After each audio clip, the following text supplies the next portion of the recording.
అప్పు సప్పు చేస్తున్నా బతకడానికి, అడిగింది ఇస్తున్నా కుటుంబానికి. పొద్దున్నే పోతున్నా కూలినాలికి, పొద్దుమీకి వస్తున్నా ఇంటికాడికి. అప్పు సప్పు చేస్తున్నా బతకడానికి, అడిగింది ఇస్తున్నా కుటుంబానికి. దొరికితే కూలినాలి, లేకుంటే ఖాళీ ఖాళీ.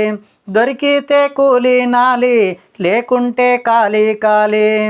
అర్థం చేసుకునే హాలి ఉన్నది, కడదాకా కలిసి బతికితే చాలు అన్నది. అర్థం చేసుకునే హాలి ఉన్నది, కడదాకా కలిసి బతికితే చాలు అన్నది. అప్పు సప్పు చేస్తున్నా బతకడానికి, అడిగింది ఇస్తున్నా కుటుంబానికి. అడిగింది ఇస్తున్నా కుటుంబానికి.